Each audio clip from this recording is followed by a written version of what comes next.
Καλησπέρα σας. Ο ραδιοφωνικός σταθμός Όστρια, εκτάκτως σήμερα, στο Θέατρο της Κυριακής, σας παρουσιάζει το θεατρικό του ανθολόγιο. Στα χαμηλωμένα φώτα, στο τρίξιμο του σανιδιού και στην αγωνία των ηθοποιών, προσθέτουμε τη μαγεία των ονείρων μας. Το θέατρο είναι κάθαρση. Αυτό το όπλο είναι μια επαναληπτική μπενέδη. Παίρνει ένα φυσίκι στη θαλάμη και 4 στη θήκη. Ανάλογα με το θύραμα που θα κυνηγήσω, χρησιμοποιώ τα αντίστοιχα σκάλια. Έχω κι άλλα πολλά να σου εξηγήσω για στόχ και άλλα, αλλά δεν νομίζω να σε ενδιαφέρει. Είμαστε εδώ για πουλιά σήμερα. Έτσι είμαστε φορτωμένοι με ψηλά σκάλια. Μη μιλάς που θα σου εξηγήσω. Η λατρεία μας αυτό που κάνουμε. Όχι πριν σου περιγράψω τους παλμούς της καρδιάς μας όταν στείνουμε καρτέρι για τα αγριογούρνο, ή τη χαρά όταν η τουφεκιά σου πετυχαίνει ένα κινούμενο στο έδαφος ή πτάμενο στον ουρανό θύραμα με την πρώτη, όταν πρέπει να ξετρυπώσεις το λαγό από τη φωλιά του και να είσαι έτοιμος να το πυροβολήσεις τον μικρό και τόσο γρήγορο στόχο, τη χαρά να νιώθεις ότι θα γυρίσεις σπίτι σου όπως ο πρόγονός ο κυνηγός, που στο αίμα σου κυλάνε οι δικές του εικόνες και αναμνήσεις, φορτωμένος με φρέσκο κρέας, αποτέλεσμα της κυνηγητικής σου επιδεξιότητας. Πώς θα τα καταλάβει αυτά ένα άνευρο αγοράκι σαν εσένα? Για μένα ποιος δεν κυνηγά δεν αξίζει να λέγεται άντρας.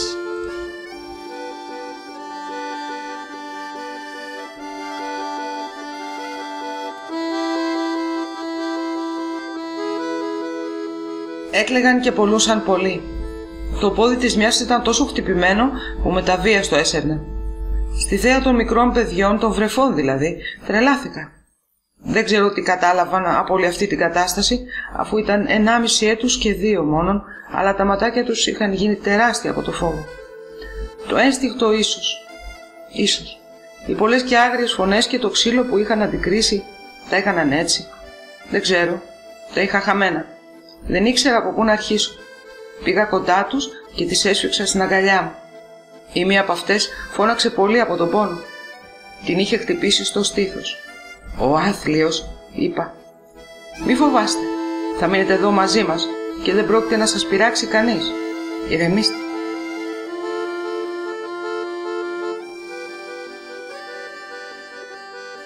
Θυμάμαι τον πατέρα μου να δίνει τη μάνα μου και να τη δέρνει στο κρεβάτι. Αυτή να κλαίει και να περιμένει από μένα να τη βοηθήσω. Και τότε εκείνος πασάλιβε το πρόσωπό μου με σπέρμα και άγγιζε τα ερωτικά μου μέρη. Ζούσα με σκυφτό κεφάλι. Εκεί γύρω από τα ξερόχορτα είδα μια γυναίκα ξαπλωμένη στα χώματα, με το μικρό της σώμα κουλουριασμένο. Δυνατοί σπασμοί τράνταζαν το κορμί της. Η μέση της τρανταζότανε προς τα πάνω σαν το τόξο. Πλησίασα. Άκουγα τους χτύπους της καρδιάς της, το λαχάνιασμα της ανάσας της. Ανάσα ζώου. Ο πόνος χάραζε τα χαρακτηριστικά της. Τα μάτια της τεντωμένα την προσπάθεια ζητούσαν βοήθεια. Το ουρλιαχτό της ακούστηκε την ίδια στιγμή με τις κραυγές του μωρού που έφερε στον κόσμο. Ύστερα από μια απότομη κίνηση η γυναίκα μισοσηκώθηκε. Κοίταξε ανάμεσα στα πόδια της και με ένα ψαρομάχιο αφαλόκοψε τον νεογέννητο. Τα παιδικά μου χρόνια ήταν ταραγμένα. Τραγικά. Ζούσα με σκεφτό κεφάλι μέσα σε μια κόλαση που έπρεπε να ξεφύγω. Ο κόσμος μου έδειχνε ένα πρόσωπο που δεν ήθελα να ξέρω.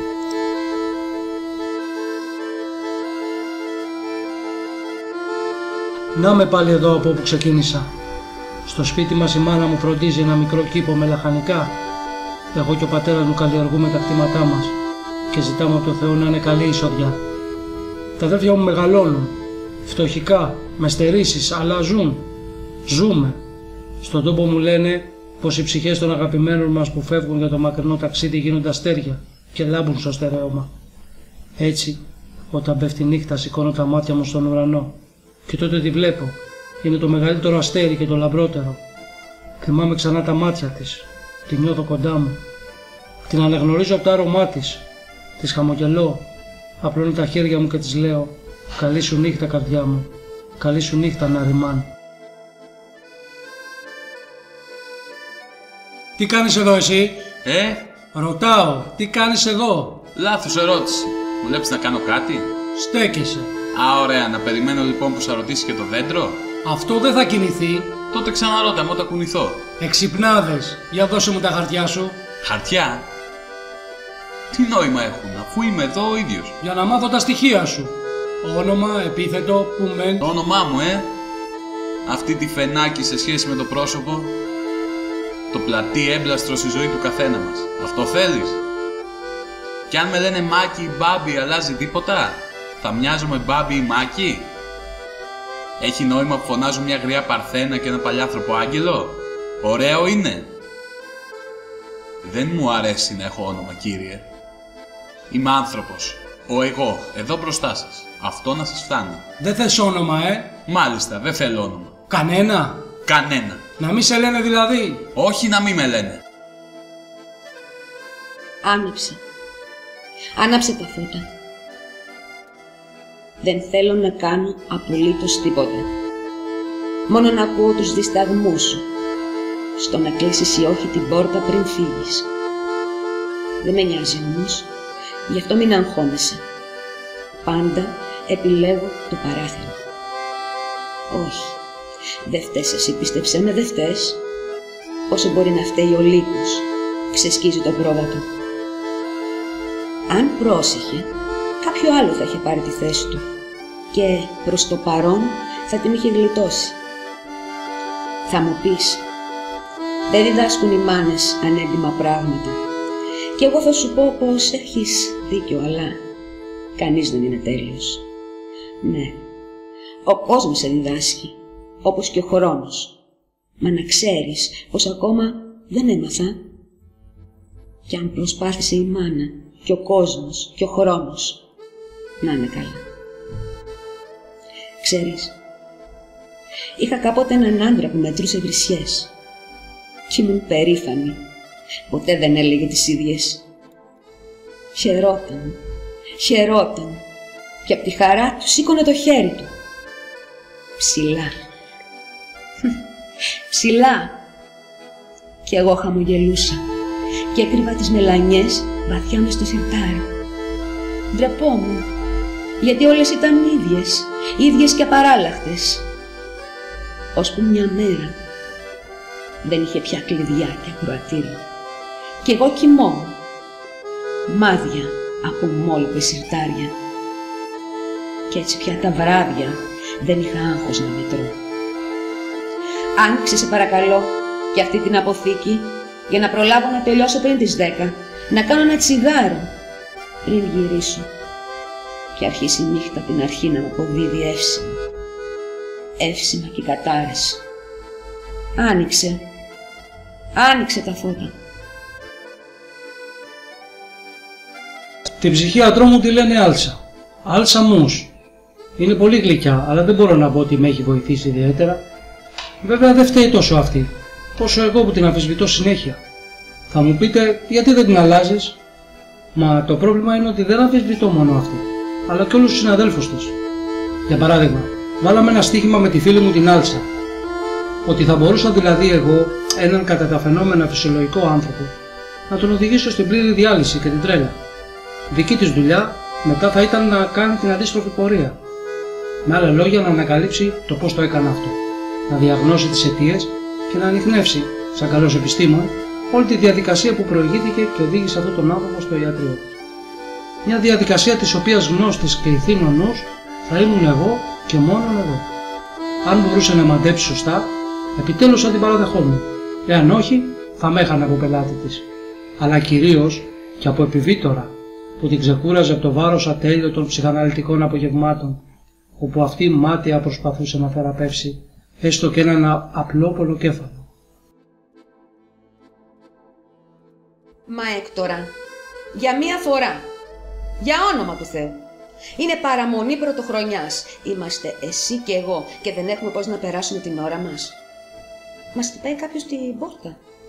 Ίσως κάποιος που χρειάζεται τη βοήθειά μας. Ή και κάποιος που θέλησε να μας κάνει μία έκπληξη. Να μας κάνει παρέα. Και εσύ ακόμα και τώρα γίνεσαι απάνθρωπος. Όχι, Έκτορα, όχι. Αυτή τη φορά θα παρακούσω τη διαταγή σου και θα κάνω αυτό που λέει η ψυχή και η καρδιά μου. Αλλά τι ξέρεις εσύ από αυτά? Από ψυχή ή καρδιά? Με κυνηγάνε. Σας παρακαλώ βοηθήστε με. Κρύφτε με. Μέχρι να κοπάσει η καταιγίδα, έξω χιονίζει. Ο καιρός λιψομανάει. Οι δρόμοι είναι σχεδόν αποκλεισμένοι. Δεν έχω πού να σταθώ. Πώς να πάψουν αυτοί οι αστυνομικοί να με κυνηγούν? Σας παρακαλώ, δεν θα σας ενοχλήσω σε τίποτα. Θα κάτσω όπου με βάλετε εσείς. Δεν θα ζητήσω τίποτε. Τίποτε. Απλά να ξεφύγω θέλω, να περάσει η μπόρα. Σας σκετεύω, βοηθήστε με. Μα τι πάθατε? Ξυπνώ κάθε πρωί πριν καν χαράξει. Είμαι ερωτευμένος με αυτό το λικαδιές. Είναι σαν να βγαίνει από το σωδικά της νυχτός. Είναι τα σωδικά της νυχτός. Ίσως τελικά δεν είναι έλλειψη η νύχτα. Ίσως είναι η ανάγκη απομονώσεως και περισυλλογής των ονομάτων πριν την καθαρότητα της γένας, του ηλίου και της ανάσας. Άργησε πολύ να ξημερώσει. Δεν έχει σύννεφα ο ουρανός, ούτε τα όρη ορθώνουν επέροντας το ανάστημά τους να κρύψουν το φως. Θαρώ είναι η είδηση του θανάτου που φέρνει τέτοια ταραχή στο φυσικό αναπάντεχο. Ναι, σίγουρα είναι ο θάνατος. Για να αργεί τόσο ο ήλιος, κάποιος φωτεινός άνθρωπος πέρασε το όριο, ανέβηκε επίπεδο και λάμπει πιότερο και από αυτόν τον ήλιο. Ίσως είναι η ιδέα μου, μα τα νέα σήμερα δεν θα με ανταμείψουν με ηλιοφορία. Παρακαλώ, πώς τολμάτε να εισβάλλετε έτσι στο χώρο μου, στο σπίτι μου, στη ζωή μου? Άλλο πάλι και τούτο. Εσείς, κύριε, ποιος είστε? Σταμάτησε το ραδιόφωνο το καταραμένο και άρχισε το θέατρο του παραλόγου. Μιλήστε τώρα ή αλλιώς εξαφανιστείτε. Κλείστε την πόρτα φεύγοντας. Έχω φοβερή αλλεργία στη σκόνη, στο παρελθόν και στο μέλλον. Και εσείς, αν κρίνω το ντύσιμο, ερχόσαστε απευθείας από το κατάστρωμα του Τιτανικού. Δεν μπορεί να συμβαίνουν όλα αυτά σε μένα. Αδύνατον. Η πρόθεσή μου δεν ήταν να εισβάλλω βία, πιστέψτε με.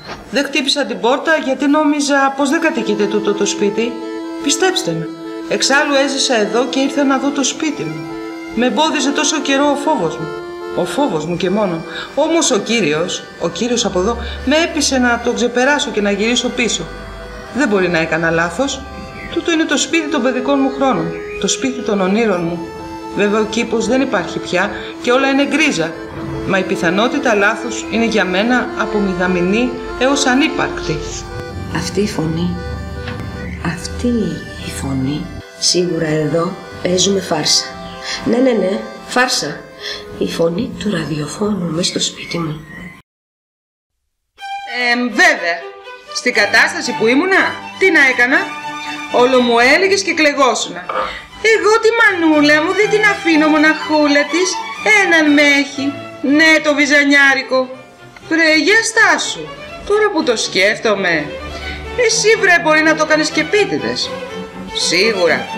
Λες άμα την καστρώσω, πού να μου φύγει μετά? Την έδασα. Αυτό έκανες. Είχες αραβωνιαστεί πάλι. Μου το είπανε και σε παράτησε. Δεν πήγα η χαζή να τη ρωτήσω. Πίστεψα εσένα που μου είπες ότι τα ξανάφτιαξε με τον πρώην της. Φτού να μου χαθείς. Αυτή ήταν πιο έξυπνη από μένα. Πρόβε και κατάλαβε πιο νωρίς τι παγώνη είσαι. Και από εδώ πάνε κι άλλες. Εσύ λέγει ότι θες. Καλά που δεν άφησα τη μανούλα μου. Μόνο αυτή μ' αγαπάει αληθινά. Κανένας άλλος. Γιατί βρε ανόητε, εσύ αγαπάς κανέναν? Μόνο τα λεφτά σου αγαπάς. Να ήταν δυνατόν να κάθεσαι πάνω τους να τα κλωσάς. Να βγαταίνουν. Επιπτωμάτων να πατάς αρκεί να βγάζεις λεφτά. Όχι, θα τα έδινα σε σένα να τα σκορπάς. Δεν σφάξανε. Κάθε μέρα όλο ζήταγες. Δώσε μου λεφτά και δώσε μου λεφτά και δώσε μου λεφτά. Αυτό γινόταν. Κοφτήριο να είχα μωρή δεν θα σου φτάνανε. Και έχουμε και κρίση. Μάλιστα, κρίση. Βρήκαμε πιπίλα. Εμείς βρε, πάντα κρίση είχαμε. Πάντα. Είχα βαρεθεί πια. Μπούχτισα. Φτού σου βρε, φτού σου. Δεν μου λες και πόσα μου έδινες? Αυτές οι μετοχές της Sergeant Doyle θα με σκάσουν. Σου είχα πει εδώ και καιρό να τις πουλήσεις. Αυτές οι μετοχές έχουν στοιχήσει αυτό το κολλιέ με το κόκκινο ρουμπίνι που είδα στη βιτρίνα του Τζο. Εσύ το κολλιέ κοιτάς. Σου λέω ότι μάλλον θα χρειαστεί να κάνω καινούργια αγορά. Ξέχασε το κολλιέ για λίγο. Σου φτάνει η γούνα και το τριήμερο στο σαλέ με τη Φλό. Αυτή η Φλό με κουράζει. Όλο για την καινούργια έπαυλή τους μιλάει. Λες και αγόρασε το παλάτι του Μπάκιγχαμ.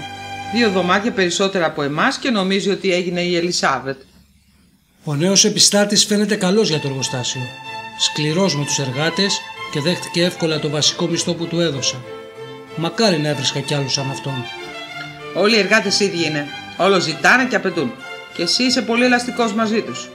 Έτσι όπως πάμε, δεν θα καταφέρουμε να κερδίσουμε την πρώτη θέση στον ετήσιο χορό των εφοπλιστών. Θυμάσαι πέρυσι, όλοι μιλούσαν για εμάς. Το Ζεύος Τσιφούντογλου ανακηρύχθηκε το ζευγάρι των ισχυρότερων οικονομικά της λέσχης των εφοπλιστών. Και δώσ' τους σαμπάνιες και φλάς. Δεν θέλω φέτος να έρθουμε δεύτεροι. Σταμάτα μου ρε τσιτσιρίδες, με τρόμαξες. Τι φτιάχνεις εκεί? Δεν γλέπει. Ό,τι και να κάνεις κατόφατσα είσαι. Εγώ φταίω που σε μάζεψα από τους δρόμους. Τελείωνε να πάνε να αρμέξεις την κατσίκα. Έχουν απομείνει πολύ κασακιά στην αποθήκη. Μόνος δεν προκάμω.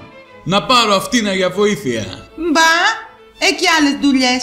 Κατσίκα, κότες, δεν προλαβαίνει. Τράβα μωρή μισό καμία. Μου κάνεις και την μοντέλα.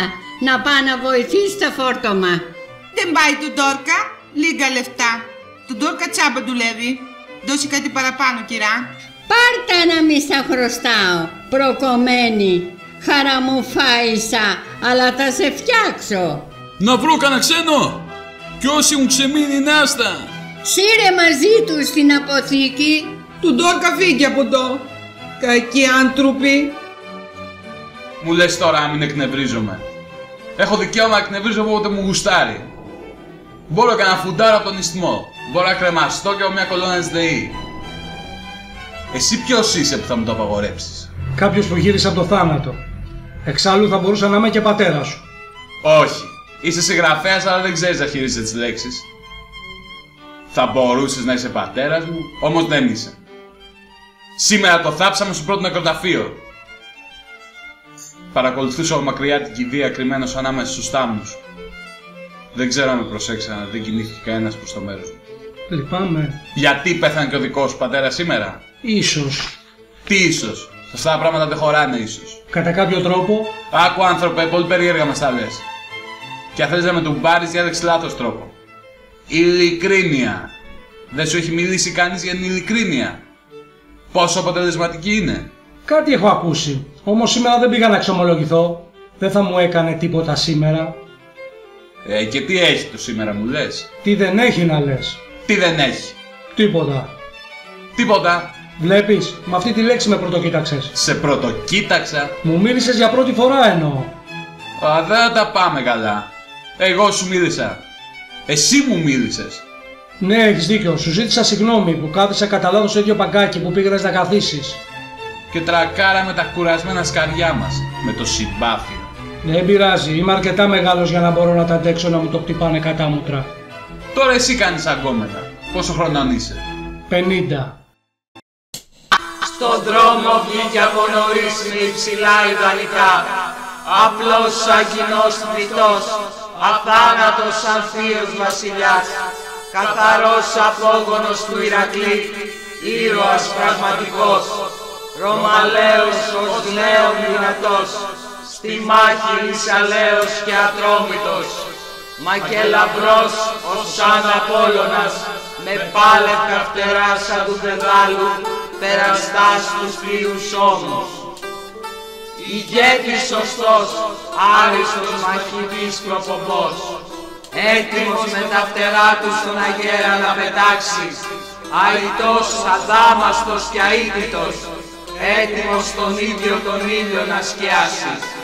Γεννημένος βασιλιάς, άρχοντας πολεμιστής, ο γιος του Αλεξανδρίδα, ο τρόμος των εχθρών και το στήριγμα των οικείων, το κάλεσμά του διαταγή, γέμισε θάρρος κάθε καθάρια ψυχή. Και τώρα που τα λέμε, ποιος τιμώρησε πρώτα τους θνητούς μέσω μιας γυναίκας, Εγώ. Τους έδωσα την Πανδώρα. Ο Θεός τους έδωσε την Εύα που προκάλεσε την πτώση της ανθρωπότητας. Και ποιος έκανε το νερό κρασί πρώτος, Ο Χριστός. Δεν σε προειδοποίησα. Εγώ. Αυτό που σου λέω, άρχοντα του κρασιού, είναι ότι εσύ δημιούργησες το απέλι και το κρασί. Αλλά ο Ιησούς μετέτρεψε το νερό σε κρασί. Πολύ ανώτερη πράξη. Μπούρδες. Μα δεν τους δίδαξες εσύ πρώτα αυτές τις ανοησίες? Αυτός που δεν θα φάει το σώμα και τα λοιπά και τα λοιπά. Και όταν σαν πήρες ανθρώπινη μορφή, οι οπαδοί σου δεν προσέφεραν 30 αργύρια για να πληρώσουν το λογαριασμό σου και να σε σώσουν? Όχι, τα μπερδεύεις. Αυτή ήταν η οπαδή του Σοκράτη. Ναι, αλλά είπες τίποτα δεν μπορεί να με αγγίξει, ότι δεν έχει χορηγηθεί από ψηλά και δεν έχετε καμία εξουσία επάνω μου που δεν σας χορηγήθηκε από πάνω. Ναι. Και στους δεσμότες σου δεν ξέρετε τι κάνετε, ούτε τι λέτε, ούτε ποιοι είστε. Ναι, και πάρα πολλά άλλα παραδείγματα, σαν θεραπευτικές δυνάμεις και θαύματα και σταύρωση και Ανάσταση. Αρκετά. Συγκρίνοντας θα περάσουν άλλα 2.000 χρόνια.